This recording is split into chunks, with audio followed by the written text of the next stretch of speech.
All right, guys. So today we're gonna paint the engine bay on the 550SX swap ski. It's the first time I've painted an engine bay, but I have all the right material. I just did all the prep work, didn't film any of it. It's all pretty self-explanatory. Go ahead, pull everything out of your engine bay, clean it up, mask off what you don't want to pull. I have like the electronics and the steering cable is kind of up, supported out of the way so they're not touching anything. I masked off the hood seal, exterior. I'm going to try not to get any paint on the outside of the ski anywhere. My father's a painter, so if I do, then I guess it's just not in my genes. But pull all your strap hooks and whatnot out of there and get it nice and clean. I sanded everything down with 120 real quick, just kind of gave everything a nice little scuff. We are using this Total Bilge epoxy paint in gray. I got it for the ski that I'm working on in there, but I want to try it out, and I have the motor out of this ski right now while I throw some fresh seals and gaskets in it, so I figured I might as well just go ahead and do a little test hit on this. One of these quarts is supposed to do about 2 skis. There's a lot less to paint on the 750SX because I'll be masking off the carbon and not painting the walls of the engine bay, so it's just kind of going to be, you know, the bottom and then some of the nose and the trim ends around the hood seal and the back wall, of course. But this ski is going to get a 360 coat, 2 360 coats, and I'm going to try and get up on the top of his nose as good as I can as well. But I really just want to see how this stuff lays out and how we get it looking in the end before I go ahead and lay it on that carbon. So yeah, I'm gonna kind of get everything set up here.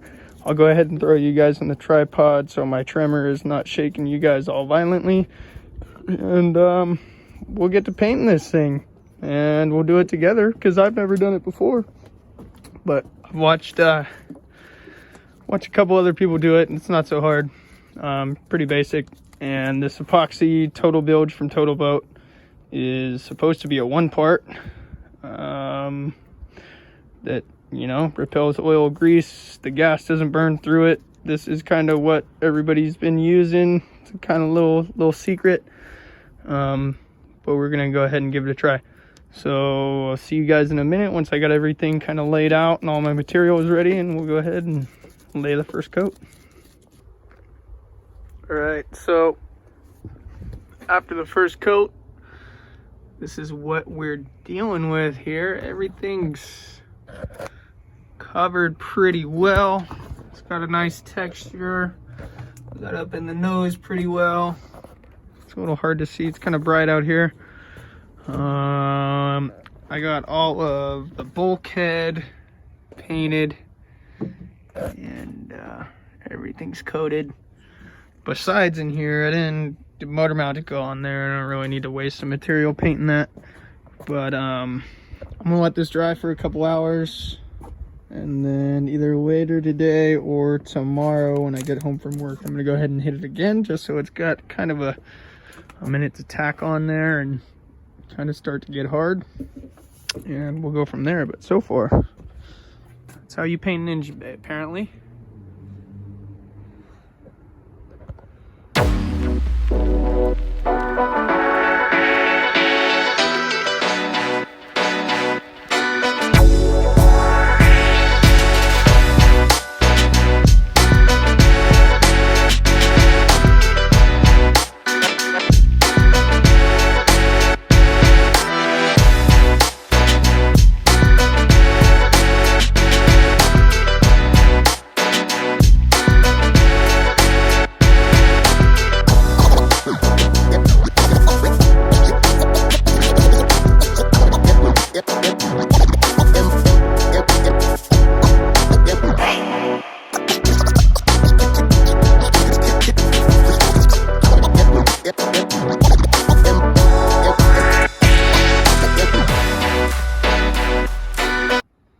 So I got the engine for the 550SX ski out there all put back together.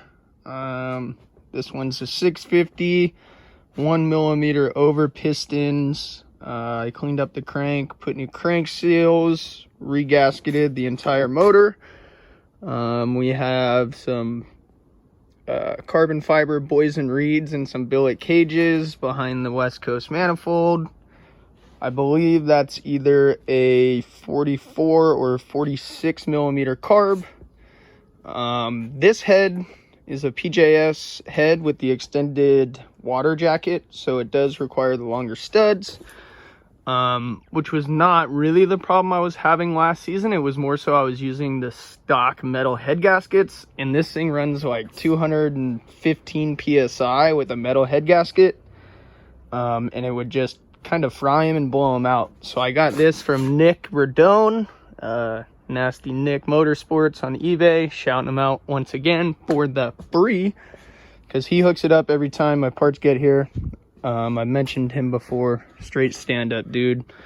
But they helped me out on the Facebook forums, and Nick sent me the link for the one I needed, and I went ahead and bought it from him. So I'm hoping this head's about 180, 190 psi. Just so I get a little bit more reliable of a setup, and I don't have to go everywhere to get gas all the time. I can just go to a normal gas station, get 91 and run it. But what I want to do before I throw this in here, I haven't put the flywheel back on yet.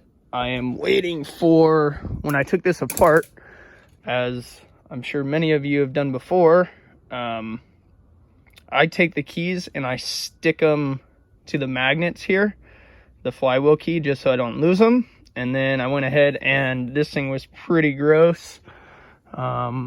This front seal had gone bad. I guess I was riding on it like that for a while. But this entire thing was full of like 2-stroke oil and sludge, and you know, it was gross. So I went ahead and scrubbed this out in the swap sink, and my flywheel key went straight down the drain. So I had to order another one of those. This is not the cleanest flywheel, but I don't want to tear this motor apart. This is like a super clean stock heart out of a TS 650 that I got. I cut the hole up, took the engine and electronics out, but that thing is like 100% bone stock, runs great. It's kind of a backup engine for one of these 650 skis if something goes wrong out there. You know, take that with me if we go do a weekend of riding and something blows up while we're camping or something. I have another motor. But I don't really want to take the electronics of that apart to put this together. I have one coming in the mail. It should be here later today. So what we want to do is we want to throw like 2.5 to 3 degrees timing. I don't want to do any more than that. It's a little crazy. I know some people just retard this thing or advance this thing all the way. And that's not really what I want to do. I think you can get like up to 7 degrees of timing if you rotate this counterclockwise to advance the timing. Clockwise to retard the timing, you don't really want to do that, especially on one of these skis. You're gonna have backfires and whatnot. But basically, I have it set at top dead center right now. It's on the timing marks right here. What I'm gonna do is I'm gonna measure out the width of my stator here. I'm gonna take that measurement in inches, and I'm gonna multiply it by pi, so 3.14159, yada yada. We'll probably cut it there. And then I'm gonna take that and I'm gonna divide it by 360 degrees in a circle, and that should give me the measurement for how wide 1 degree of timing is. I'll multiply that by 3, and then I'll go ahead and use my mic and put a little notch right here and set a new 3-degree timing mark. Actually, it'll be over here because we're going to rotate this back. So I'll measure it up this way. We'll have 3 degrees, and we'll end up turning this that way. So let me do my measurements and figure it out on a Kawasaki 650 stator. So if you have this same Kawi 650, the measurement should pretty much be the same for you, and we'll go from there. So let me do the math, and then I will let you know.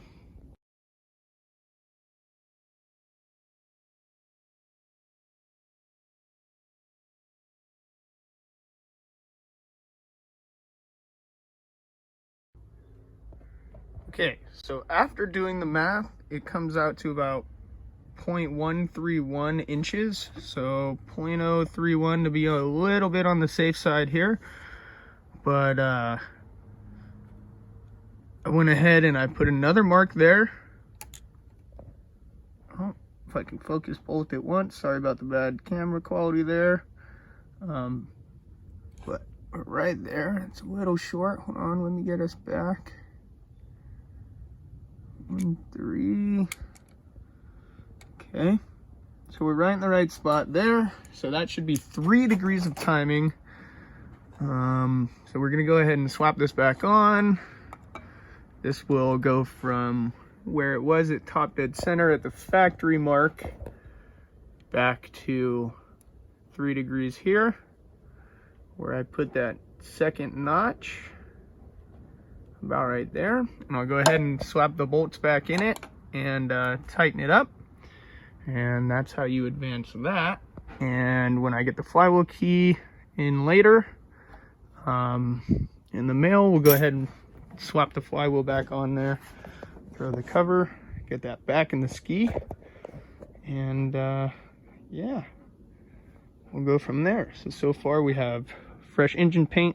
I fixed a little hole in the bottom of the ski, painted the engine bay, rebuilt the engine, put some new seals in it.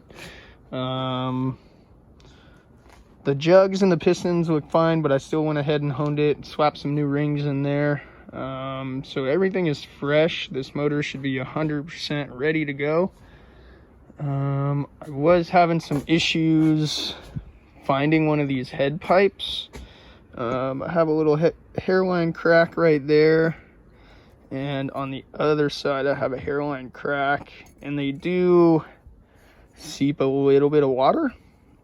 So I was trying to replace this head pipe because I like that it has 2 flanges and not a coupler in the back, but apparently it's like a 2-year head pipe and they're very hard to get, and everybody drills them out, and the only ones I have been able to find so far have been like the bungs for the dry pipe are like JB welded in. They're not as clean as I was kind of hoping for this ski. So what I'm gonna do, against my better judgment, is clean up the surfaces on this thing and just use it for now so I can ride the ski until it breaks. In the meantime, I'm gonna keep searching and dogging for one of those. Maybe I'll look for some part out ads or something, but I'm just gonna run this head pipe for now, and then maybe we'll put like a West Coast pipe in it or something and swap this whole setup out.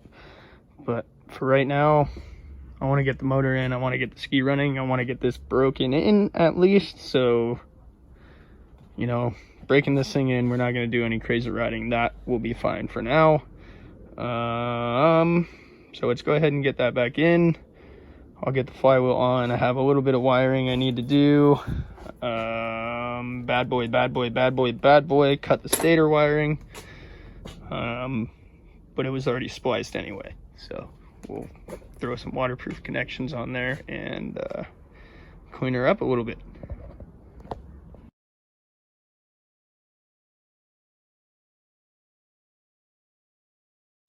So I got everything kind of hooked back up on this thing, and I think we're ready for our first test fire here.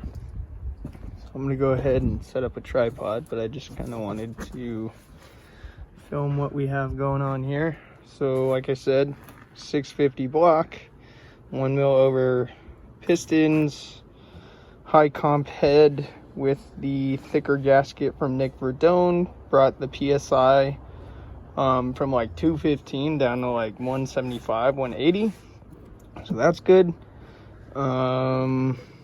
West Coast manifold, 44, 46 millimeter carb. I didn't take a chance to mic it out. There's some billet reed cages with some carbon blows and reeds. I threw the bilge pump down in there, if you can see it, and tubed it up to the exit. However, I do not have a switch yet, so I just kind of zip tied the wires up out of the way.